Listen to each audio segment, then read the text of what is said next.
एक बार एक गुरु जो कि आयुर्वेद के बड़े ही झांता थे, वह अपने शिष्यों को उपदेश दे रहे थे। अब आपको तो पता ही है कि पहले प्राचीन समय में किताबें नहीं हुआ करती थी। गुरु अपने सभी शिष्यों को बिना किताबों के ही ज्ञान दिया करते थे, और वह ज्ञान आज हमें किताबों में भी नहीं मिलता है। ऐसे में वह गुरु उन सभी शिष्यों को कह रहे थे कि बच्चों, क्या आप सभी लोगों को पता है कि हम लंबे समय तक स्वस्थ कैसे रह सकते हैं? तो उनके शिष्यों ने कहा कि गुरुदेव, हमें पता नहीं है, लेकिन आप हमें इसके बारे में विस्तार से बताइए। तब गुरु ने कहा कि एक छोटा सा नियम है जो हमें अनेकों बीमारियों से दूर रखता है और हम लंबे समय तक जवान रह सकते हैं। जो भी व्यक्ति इस नियम का पालन करता है वह वृद्धावस्था में भी युवा दिखाई पड़ता है। उसके चेहरे पर तेज रहता है, उसकी त्वचा में एक चमक रहती है, वह हर समय ऊर्जा से भरपूर रहता है। और जो व्यक्ति इस नियम का पालन नहीं करता है वह भरी जवानी में ही वृद्ध दिखाई देने लगता है। उसके बाल सफेद हो जाते हैं, चेहरे पर झुर्रियां पड़ जाती हैं, त्वचा रूखी रूखी हो जाती है और वह हमेशा थका थका महसूस करते हैं। इसलिए आज जो मैं तुम्हें नियम बताने वाला हूं उसे तुम बड़े ही ध्यान से सुनना, क्योंकि यह एक छोटा सा नियम आपके पूरे जीवन को बदल सकता है। तभी एक शिष्य ने कहा कि गुरुदेव, क्या वह नियम सरल है? क्या उसे हम सभी आसानी से अपना सकते हैं? शिष्य की बात सुनकर गुरु मुस्कुराए और बोले, हाँ, यह नियम बहुत सरल है और इसे हर व्यक्ति अपना सकता है। तुम भी अपना सकते हो। यह नियम बहुत आसान है, बस तुम्हें इसका ठीक से पालन करना आना चाहिए। तभी वह शिष्य बोला कि गुरुदेव, लेकिन वह नियम क्या है? तब गुरु ने बताया कि वह नियम है, हमें रात में भूखा सोना चाहिए। गुरु की बात सुनकर शिष्य घबरा गया और गुरु से बोला कि गुरुदेव जी, आप क्या कह रहे हैं? भूखा सोना है? मुझसे तो इस नियम का पालन नहीं होगा, क्योंकि देखो, मैं तो भूखा नहीं सो सकता हूं। शिष्य की बात सुनकर गुरु फिर मुस्कुराए और बोले, पहले तुम मेरी पूरी बात तो सुनो। तुम इस पूरे नियम के बारे में तो समझो। मैं तुम्हें यह थोड़ी कह रहा हूं कि तुम सुबह भोजन करो और इसके बाद भोजन ही ना करो और रात को भूखे सोने जाओ। फिर गुरु ने सभी शिष्यों से कहा, अब आप सभी लोग मेरी बात को ध्यान से सुनो। और फिर गुरु ने बताना शुरू किया, अब तक आपने अपने जीवन शैली में जो भी बदलाव किए हैं, जिन नियमों का पालन किया है, उन सभी में से जो आज का नियम है वह महत्वपूर्ण है। यह आपको बहुत अधिक लाभ देगा। यह नियम कोई कठिन नियम नहीं है, आप सरलता से इसका पालन कर सकते हैं। इसके लिए सबसे पहले आपको इस बारे में पता होना चाहिए, हमारे शरीर में एक प्राण शक्ति होती है जो हमारे सभी कार्यों को सम्मानित करती है। जैसे कि जब हम भोजन करते हैं तो वह प्राण शक्ति हमारे भोजन को पचाने में लग जाती है। हम कोई दिमाग का कार्य कर रहे होते हैं तो उस समय वह प्राण शक्ति उस दिमागी कार्य को ठीक तरीके से संचालित करने में लग जाती है। जब हम दौड़ रहे होते हैं तो दौड़ते समय भी हमारी जो प्राण शक्ति है वह कार्य करती है। वह प्राण शक्ति हमारे शरीर के हर कार्य को संपादित करती है। लेकिन यहां पर एक बात समझने वाली यह है कि प्राण शक्ति केवल एक समय में एक ही कार्य कर सकती है। अगर आप भोजन करते हैं और भोजन करने के तुरंत बाद अगर आप कुछ गहरी सोच में पड़ जाते हैं तो आपके पाचन तंत्र पर इसका प्रभाव पड़ेगा, क्योंकि जो प्राण शक्ति है वह पूरे तरीके से पाचन पर लग ही नहीं पाती है।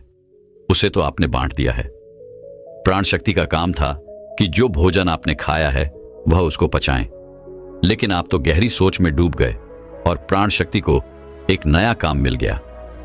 अगर आप भोजन करने के बाद कोई शारीरिक परिश्रम करना शुरू कर देते हैं या फिर तेज तेज चलना शुरू कर देते हैं तो यह भी ठीक नहीं है, क्योंकि प्राण शक्ति जो पूरी तरह से पाचन पर लगती थी वह अब आपके तेज चलने पर खर्च हो रही है।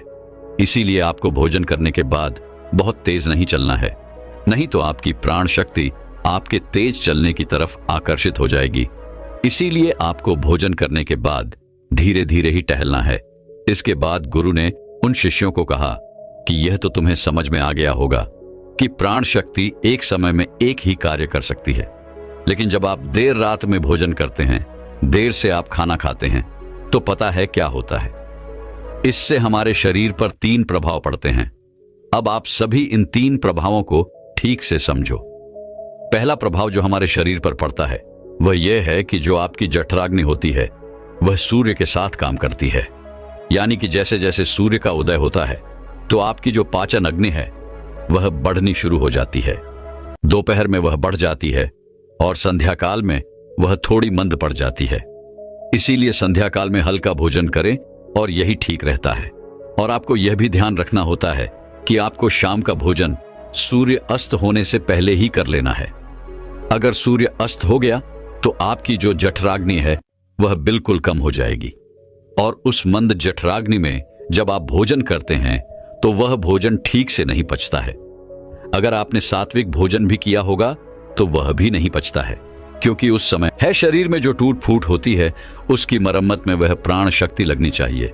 लेकिन अक्सर लोग क्या करते हैं, भोजन करते हैं और सो जाते हैं, जो कि बहुत गलत है।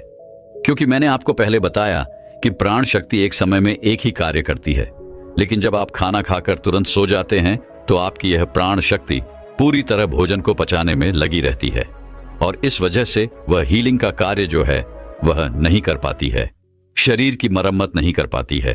और जब वह प्रक्रिया निरंतर चलती रहती है, यानी कि आप खाते हैं और सो जाते हैं, तो फिर बहुत सारी बीमारियां शुरू होने लग जाती हैं, क्योंकि आपके शरीर की मरम्मत हो नहीं पाती है। आपकी प्राण शक्ति ठीक से अपना कार्य नहीं कर पाती है, वह हीलिंग का, मरम्मत का कार्य नहीं कर पाती है, और इसी वजह से अनेक बीमारियां पैदा हो जाती हैं। तीसरा प्रभाव जो हमारे शरीर पर पड़ता है वह यह है कि जब आप भोजन करने के तुरंत बाद सोने चले जाते हैं तो आपका दिमाग कहता है कि मुझे तो नींद चाहिए, और आपका शरीर भी यही कहता है कि मुझे तो नींद चाहिए। लेकिन आपका पाचन तंत्र क्या कहता है? क्या अभी मैं सक्रिय हूं? मुझे तुमने काम दिया है, अब इस काम को मुझे करना है, तो आप भी जागते रहोगे, तभी तो मैं अपना कार्य ठीक से कर पाऊंगा। यानी कि दो विरोधाभास स्थितियां पैदा हो जाती हैं। दिमाग की तरफ से तो सो जाओ और पेट की तरफ से जागो। ऐसी स्थिति में नींद गहरी नहीं हो पाती है, और गहरी नींद ना होने के कारण शरीर को आराम भी नहीं मिल पाता है। आप सो तो जाते हैं 7 घंटे या 8 घंटे, लेकिन सुबह उठने में आपको कठिनाई होती है। आप दिन भर ऊर्जावान महसूस भी नहीं कर पाते हैं, और ऐसा इसलिए होता है क्योंकि रात भर प्राण शक्ति ठीक से शरीर की मरम्मत, शरीर की हीलिंग का काम नहीं कर पाई। आपकी जठराग्नि, आपकी प्राण शक्ति पूरी तरह से पाचन तंत्र पर केंद्रित रही। उसने पूरी रात भोजन को पचाने में ही अपना समय दिया, और फिर जैसे आप सुबह उठते हैं तो उठते ही फिर कुछ खा लेते हैं, और इसी वजह से बार बार खाने से हमारी प्राण शक्ति पूरी तरह से पाचन पर ही लगी रहती है, और शरीर के दूसरे कार्य मंद पड़े रहते हैं, जो कि शरीर के लिए बहुत जरूरी थे। ये 3 प्रभाव थे जो हमारे शरीर पर पड़ते हैं। अगर आप सूर्य अस्त होने के बाद भोजन करते हैं और भारी भोजन खाते हैं तो इससे आपकी पाचन प्रणाली पूरी तरह से बिगड़ जाती है, खत्म हो जाती है, और फिर आप इसे ठीक करने के लिए जुड़ लेते हैं, अनेक प्रकार के तरीके अपनाते हैं, तब भी यह ठीक नहीं हो पाती है। लेकिन जो स्वाभाविक प्रण है उस पर तो आप ध्यान ही नहीं देते हैं। स्वाभाविक प्रणाली जो परमात्मा ने आपको दी है, जिससे आपका शरीर खुद ही खुद को साफ कर लेता है, खुद ही खुद की बीमारियों को ठीक कर लेता है।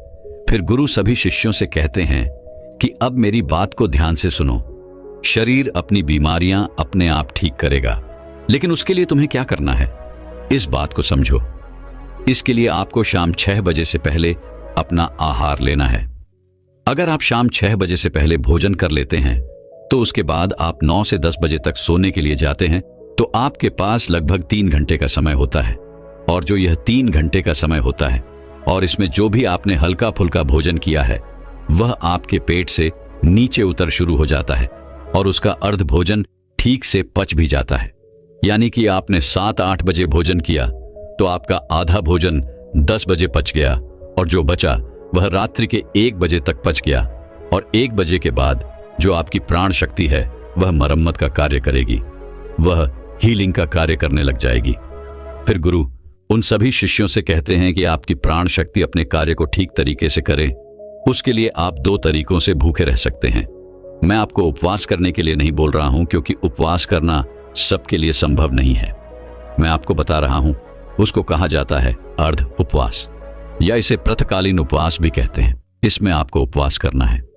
वह उपवास आपको 16 घंटे का करना होता है, और इसकी शुरुआत आप ऐसे कर सकते हैं कि आपने शाम को जो भोजन किया था 7 बजे, उसके बाद अगले दिन आप 7 बजे ही भोजन करें, क्योंकि जब आप 7-8 बजे भोजन कर लेते हैं तो वह भोजन आपका रात्रि में 1 बजे तक पच जाता है। उसके बाद आपके शरीर के उसके बाद आपके शरीर के पास लगभग 6 घंटे होते हैं और इस 6 घंटे में प्राण शक्ति शरीर की मरम्मत का कार्य करती है। आप शाम को 7-8 बजे भोजन करें और उसके बाद सुबह 7-8 बजे भोजन करें और यह नियम हर कोई अपना सकता है।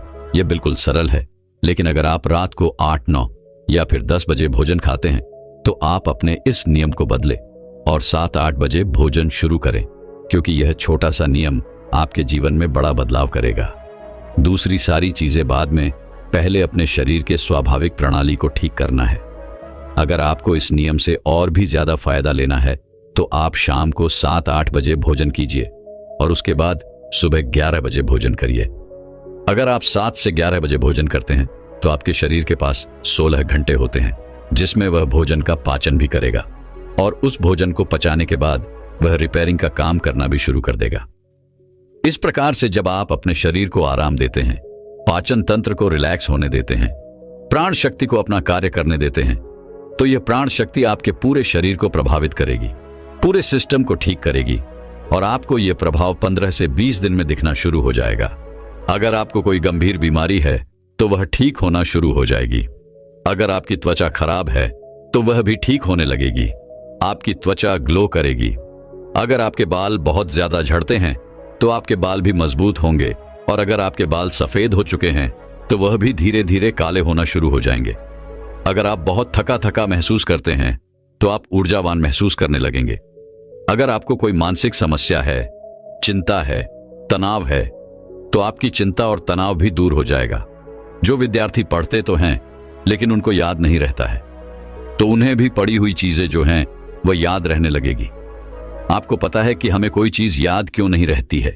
क्योंकि हमारा दिमाग रिलैक्स नहीं रह पाता, क्योंकि हमारी प्राण शक्ति पूरी तरह से हमारे भोजन को पचाने में ही लगी रहती है और वह दिमाग की तरफ जा ही नहीं पाती है। लेकिन आप इस नियम का पालन करेंगे तो आपकी एकाग्रता बढ़ जाएगी। दिमाग कोई भी कार्य अच्छे से करना शुरू कर देगा। अगर आप 10 घंटे का उपवास कर सकते हैं तो आपके शरीर का फैट कम होगा। अगर आप वजन बढ़ाना भी चाहते हैं तो आपका वजन भी बढ़ेगा, लेकिन जो एक्स्ट्रा फैट होता है वह कम हो जाएगा, क्योंकि मोटापा अनेक बीमारियों को जन्म देता है। यह नियम आपके लिए हर प्रकार से उपयोगी है।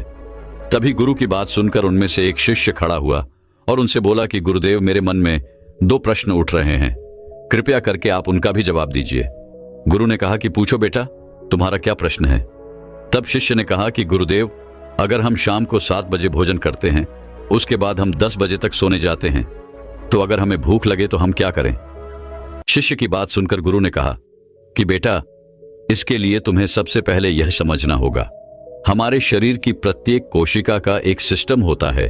वह बाहर से कैलोरी लेती है, जो हम भोजन खाते हैं, उससे वह ऊर्जा का निर्माण करती है और उसी से हमारा शरीर भी चलता है। लेकिन अगर कोशिकाओं को निरंतर बाहर से आहार मिलता रहता है तो उसी से वह निरंतर ऊर्जा बनाती रहती है। लेकिन जब आप कुछ समय तक भोजन नहीं करते हैं और बाहर से कोशिकाओं को ऊर्जा मिलना बंद हो जाती है, तो ऐसी स्थिति में कोशिकाएं अपने अंदर जो वेस्ट मटेरियल पड़ा रहता है उससे ही, चाहे वह गलत तरीके का प्रोटीन ही क्यों ना हो, कोई बैक्टीरिया ही क्यों ना पड़ा हुआ हो, वह उनका अवशोषण करके ऊर्जा का निर्माण करना शुरू कर देती। इस स्थिति में कोशिकाओं की सफाई होना शुरू हो जाती है और इस प्रक्रिया में यह होता है कि जो कोशिकाओं के अंदर एक संरचना होती है जिसे लिसोसोम कहा जाता है। लिसोसोम के अंदर कुछ एंजाइम होते हैं और यह एंजाइम जो वेस्ट मटेरियल कोशिका के अंदर है उसका पाचन करके उससे ऊर्जा का निर्माण करना शुरू कर देते हैं। यानी कि आपकी कोशिकाएं जब उसे बाहर से ऊर्जा नहीं मिलती है तो वह अपने अंदर के वेस्ट मटेरियल को इकट्ठा करके उसी से ऊर्जा बनाती है और इसी तरीके से हमारे शरीर की डिटॉक्स प्रणाली भी शुरू हो जाती है। और यह डिटॉक्स प्रणाली आप कुछ खाकर या कोई भी औषधि लेकर शुरू नहीं कर सकते हैं। यह डिटॉक्स प्रणाली जो है वह एक ही तरीके से शुरू हो सकती है और वह यह है कि जब आप कुछ समय तक आहार नहीं लेते हैं। दिन में पूर्ण उपवास करना लोगों के लिए संभव नहीं होता है, कठिन पड़ता है, लेकिन आप इस नियम में अधिकतर समय सो ही रहे होते हैं। तो अगर आप 16 घंटे का नियम अपनाते हैं, शाम को 7 बजे भोजन करके अगले दिन 7-10 बजे या फिर हो सके तो 11 बजे भोजन करते हैं, तो इससे भी आपको कोई कठिनाई नहीं होगी, क्योंकि इस समय भी आप अधिकतर समय सो ही रहे होते हैं और उसके बाद आप अपने सुबह के नियम और प्रक्रिया में लगे रहते हैं, जिससे समय निकल जाता है। आपको भूख का एहसास नहीं होता है। फिर गुरु ने शिष्य से कहा कि बेटा, अगर आपको 7 बजे खाना खाने के बाद भी भूख लगती है तो आप उस समय नारियल पानी ले सकते हैं, क्योंकि यह आपकी डिटॉक्स प्रणाली में कोई बाधा नहीं बनता है। इसके साथ आप एक कार्य कर सकते हैं जिससे कि आपकी भूख पर प्रभाव भी पड़ेगा और जो आपकी डिटॉक्स प्रणाली है वह भी बेहतर होगी। दोस्तों, जब हमारा मस्तिष्क अच्छे तरीके से काम करता है तो ही हम अच्छा सोच पाते हैं और जीवन में अच्छे अच्छे बदलाव भी ला पाते हैं। और जीवन में अगर आपको बड़े फैसले लेने हैं, मुश्किल हालातों से निपटना होता है, तो हमें मानसिक रूप से मजबूत होना बहुत ज्यादा जरूरी होता है।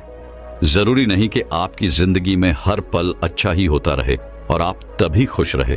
कभी कभी आपकी जिंदगी में ऐसे वक्त भी आएंगे जहां पर आपको भारी मुसीबतों का सामना भी करना पड़ सकता है।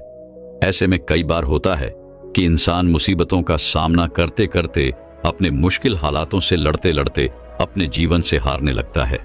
लेकिन वहीं पर जो इंसान मानसिक रूप से मजबूत होते हैं, वह इन मुश्किल हालातों से अपने कठिन समय से बाहर जरूर निकल आते हैं।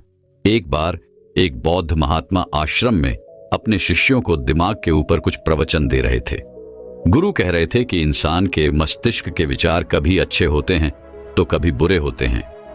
अच्छे विचार जब उसके दिमाग में जन्म लेते हैं तो वह अच्छी और कल्याणकारी बातें सोचता है, लेकिन वहीं पर अगर बुरे और गलत भावनाएं जन्म लेती हैं तो उससे उसका पतन होता है। तभी उन्हीं में से एक राजवंत नाम का शिष्य खड़ा होता है और गुरु से पूछता है कि गुरुवर, क्या कुछ ऐसा तरीका आप बता सकते हैं जिससे कि हम अपने मस्तिष्क को मजबूत और ताकतवर बना सकते हैं, खुद को मानसिक रूप से मजबूत बना सके। गुरु कहते हैं कि अवश्य मैं बताऊंगा, लेकिन उससे पहले मैं कुछ बातें बता रहा हूं जिसे तुम लोग ध्यानपूर्वक सुनना। तभी जाकर के हम बताएंगे कि मानसिक रूप से मजबूत कैसे बने। तभी तुम सब इस बात को बड़ी ही आसानी से समझ पाओगे। गुरु कहते हैं कि जब भी हम कुछ सोचते हैं तो सबसे पहले वह विचार हमारे मस्तिष्क में जन्म लेते हैं और उसी के अनुरूप हमारा पूरा शरीर कार्य करने लगता है। मान लो कि आप कुछ दुख भरी बातें सोचते हैं तो आप बिल्कुल शिथिल होते चले जाते हैं, आपके शरीर की ऊर्जा कम होने लगती है। लेकिन वहीं पर अगर आप कुछ उत्साह भरी बातें सोचते हैं तो आपके शरीर के अंदर असीमित ऊर्जा बहने लगती है।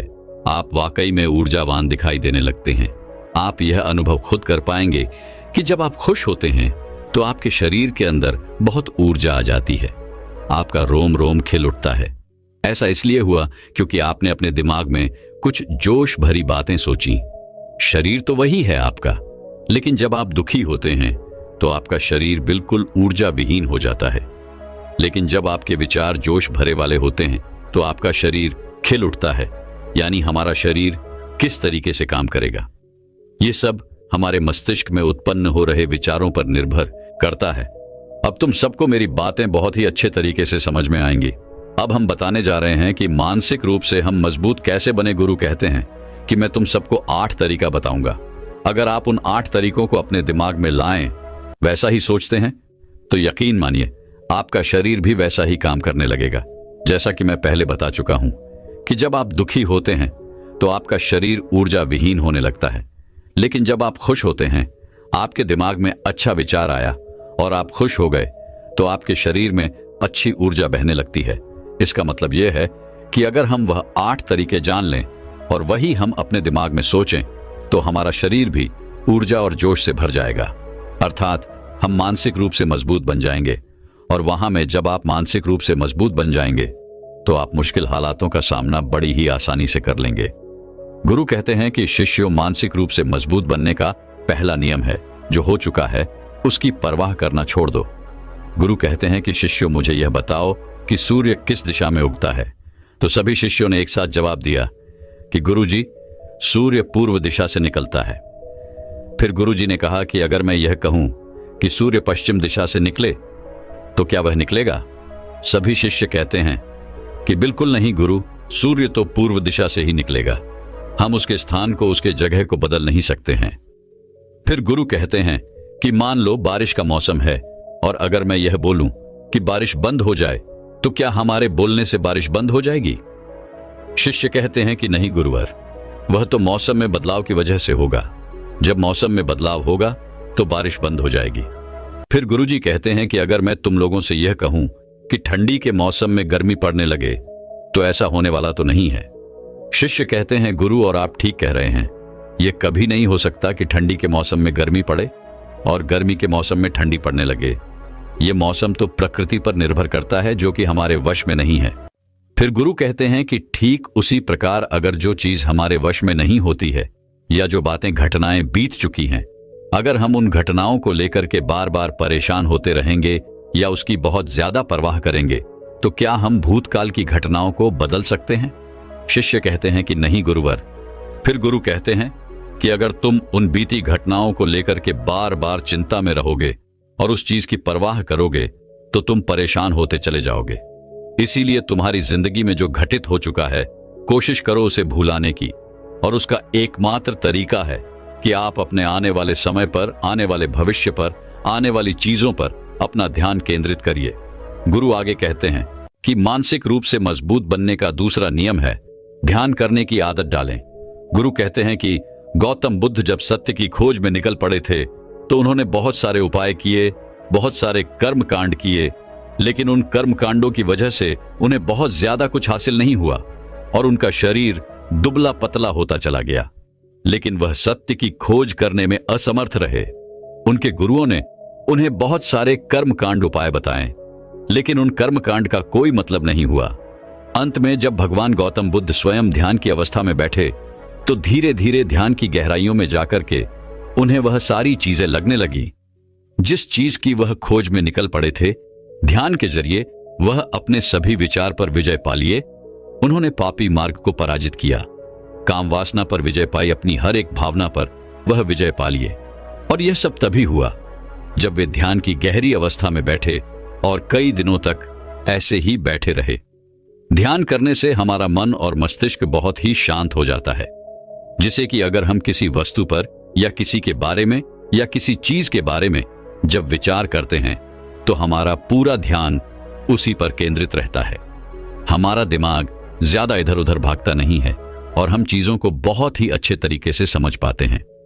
ध्यान ही एक ऐसा तरीका है जो आपको हर तरीके से आपके दिमाग को मजबूत बनाता है। बौद्ध भिक्षु अगर किसी बात पर ज्यादा जोर देते हैं तो वह ध्यान की प्रक्रिया पर ध्यान में कई घंटे तक बैठे रहते हैं, जिससे उनका दिमाग बहुत ही शांत रहता है, उनका मन बहुत ही शांत रहता है, और जिसका मन शांत रहता है वही किसी भी चीज पर अच्छी तरीके से विचार कर सकता है। अर्थात वह मन और मन मस्तिष्क दोनों से मजबूत होता चला जाता है। ध्यान करने से आपकी सारी वासनाएं आपके नियंत्रण में रहेंगी। आप अपनी इच्छा अनुसार अपनी वासना को अपने वश में किए रहेंगे। गुरु आगे कहते हैं कि मानसिक रूप से मजबूत बनने का तीसरा नियम है बहुत ज्यादा किसी से उम्मीद मत रखना। गुरु ने कहा कि तुम सब अपनी मर्जी से जन्म लिए हो, अपनी मर्जी से ही गर्भ का चुनाव किए हो, लेकिन इंसान जन्म लेने के बाद वह यह सब भूल जाता है कि उसे क्या करना क्या नहीं, वह किस लिए जन्म लिया था, और जन्म लेने के बाद वह तमाम तरह की वासनाओं से ग्रसित हो जाता है। इस संसार की मोह माया में वह बहुत ज्यादा परेशान हो जाता है। वह खुद को जान ही नहीं पाता, वह खुद को भूल जाता है, और यही वजह रहती है कि वह तरह तरह के लोगों से अपनी बहुत ज्यादा उम्मीदें लगा बैठता है। उम्मीदें दुख का कारण बनती है। जिस भी व्यक्ति वस्तु से आपकी उम्मीदें ज्यादा बढ़ जाएंगी, आने वाले समय में सबसे ज्यादा दुख आपको उसी से मिलने वाला है, क्योंकि उम्मीद जहां होती है दुख भी वहीं पर होता है। क्योंकि आप किसी से बहुत ज्यादा उम्मीद लगा लिए और वह व्यक्ति आपकी उम्मीदों पर खरा नहीं होता रहा, तो सबसे ज्यादा दुख आपको उसी से होने वाला है। क्योंकि जब उम्मीद टूटती है तो दुख बहुत ज्यादा होता है। इसलिए इस सांसारिक, इस भौतिक जीवन में बहुत ज्यादा उम्मीद और बहुत ज्यादा मोह किसी भी व्यक्ति से मत करना। तभी एक शिष्य उठ खड़ा होता है और कहता है कि हे गुरु, हम बिना उम्मीद से, बिना आशा से कैसे जी सकते हैं? हम सबके मन में रहता है कि मुझे यह चीज करनी है, मुझे वह चीज करनी है, मुझे जीवन में ऊंचाइयों को हासिल करना है। बिना उम्मीद के तो हम लोग जीवन में आगे बढ़ ही नहीं सकते। गुरु ने कहा कि कुछ पाने की लालसा, कुछ बड़ा बनने की लालसा जीवन में जरूर आपको ऊंचाइयों तक ले जाएगी। कुछ बड़ा बनने के लिए लालसा खुद से होती है, ना कि किसी व्यक्ति वस्तु विशेष से।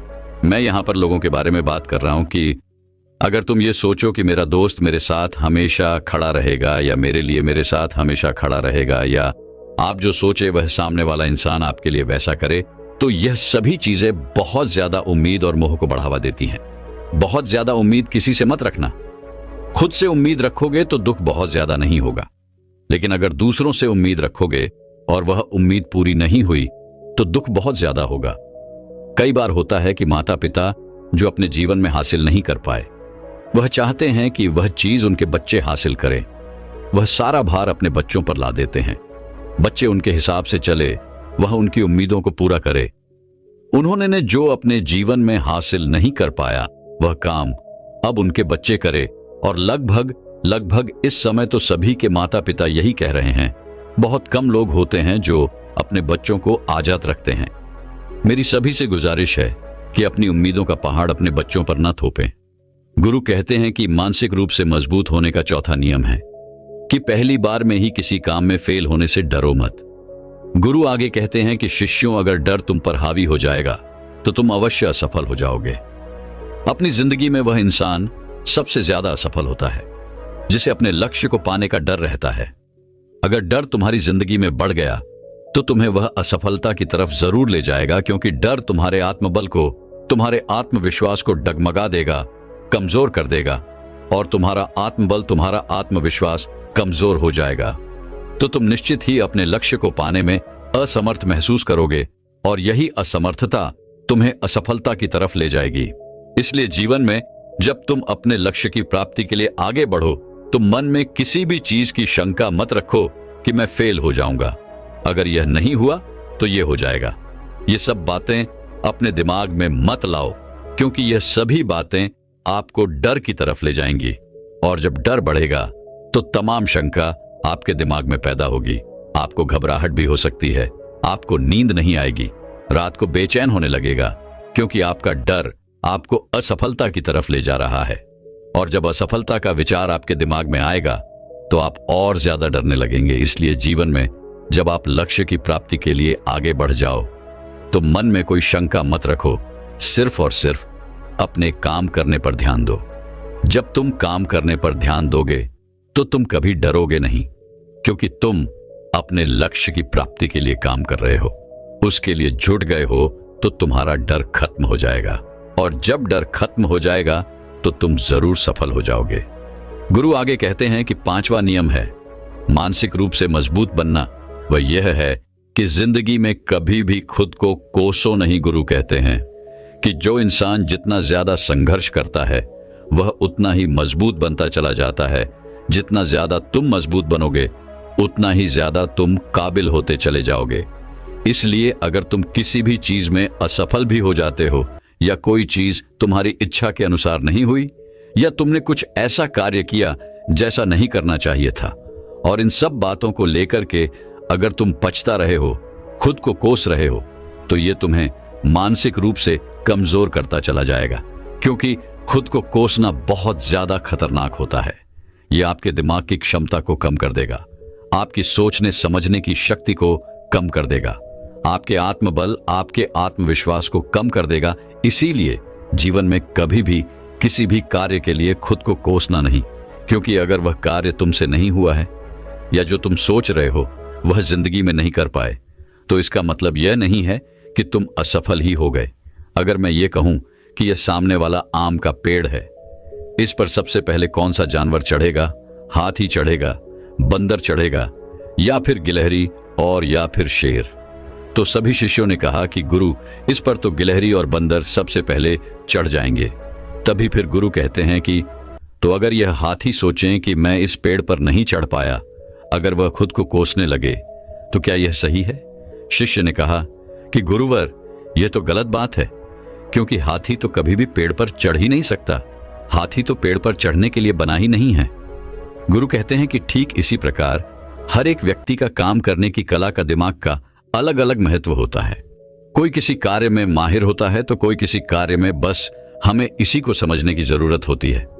जरूरी नहीं कि दुनिया के लोग जैसा कर रहे हैं तो तुम भी वैसा करो। तुम अपनी प्रतिभा के हिसाब से कार्य को करो। अगर तुम अपनी प्रतिभा के हिसाब से करोगे तो तुम उसमें जरूर सफल हो जाओगे। गुरु आगे कहते हैं कि मानसिक रूप से मजबूत बनने का छठा नियम है, अपनी ऊर्जा को व्यर्थ में बर्बाद मत करो। गुरु कहते हैं कि तुम सबके अंदर अभी बहुत ऊर्जा है। कभी भी अपनी ऊर्जा को गलत कार्यों में, गलत लोगों पर बर्बाद मत करना, क्योंकि अगर तुम अपनी ऊर्जा को बर्बाद करोगे तो वह तुम्हें बर्बादी की तरफ ले जाएगी।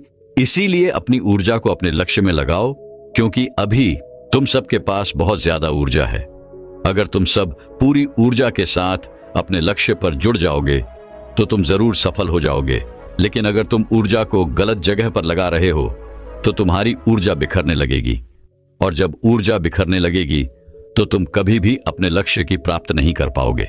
गुरु आगे कहते हैं कि मानसिक रूप से मजबूत बनने का सातवां नियम है, सुनो सबकी लेकिन करो खुद की, अपने मन की। गुरु कहते हैं कि शिष्यों, पहले ध्यान से तुम यह पता करो कि तुम्हारे अंदर कितनी क्षमता है।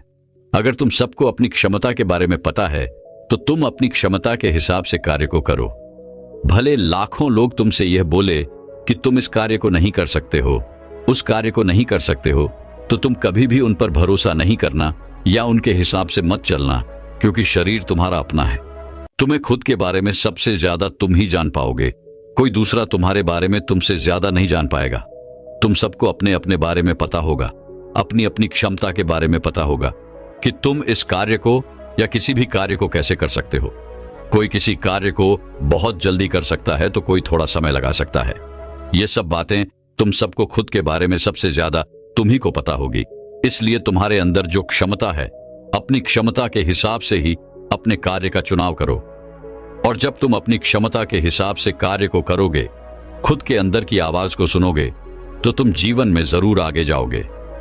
कई बार होता है कि लोग खुद की क्षमता को पहचानते ही नहीं, जैसा दूसरे लोग कह रहे हैं वह वैसा ही करने लगते हैं और अपनी जिंदगी का ढेर सारा समय यूं ही बर्बाद कर देते हैं।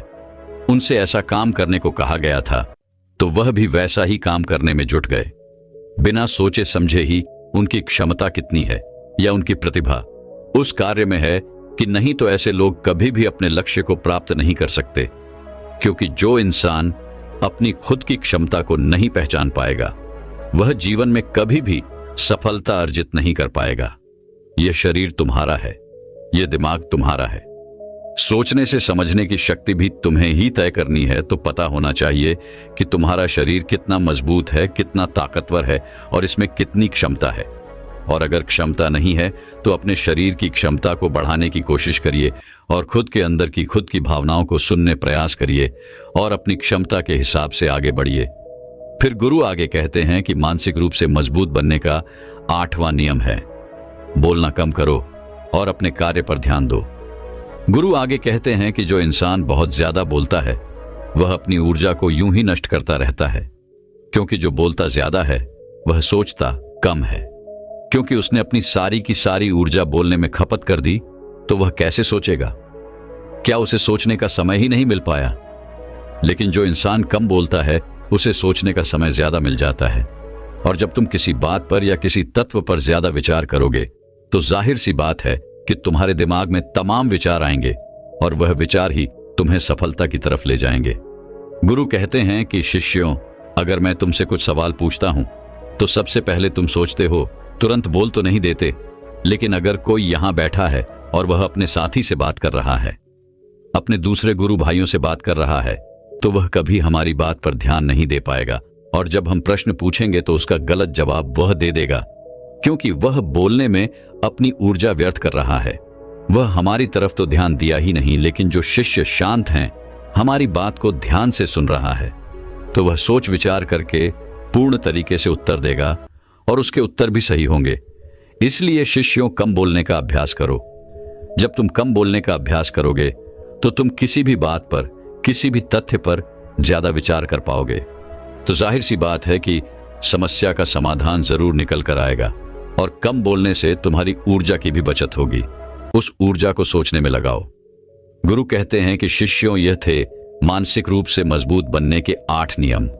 अगर तुम सब यकीन के साथ इन 8 नियम का पालन अपनी जिंदगी में करते हो तो तुम मानसिक रूप से अवश्य मजबूत बनोगे। फिर कोई परेशानी, कोई भी रुकावट तुम्हारी जिंदगी में नहीं आने वाली है। कोई समस्या भी आएगी तो तुम उसका डटकर सामना भी कर पाओगे। सभी शिष्य गुरु की बात को सुनकर कि उनका कोटि कोटि नमन करते हैं और वे लोग समझ जाते हैं कि मानसिक रूप से मजबूत बनने के यह 8 नियम उनकी जिंदगी में कितने हितकारी साबित होने वाले हैं। वह सभी गुरु को प्रणाम करते हैं और उस दिन की शिक्षा भी पूरी हो जाती है। सभी लोग अपने आश्रम में चले जाते हैं। दोस्तों, मैं उम्मीद करता हूं कि यह कहानी सुनने से आपके जीवन में अच्छे बदलाव आए होंगे। आपको इस वीडियो से क्या सीखने मिला, ये कमेंट करके जरूर बताएं और अपने परिवार स्विंगल दोस्त या आपके करीब इंसान के साथ ये कहानी शेयर करके उन्हें भी इस जना से परिचित करवाएं। बाकी अगर आपको यह वीडियो दिल से अच्छी लगी हो तो ही इस वीडियो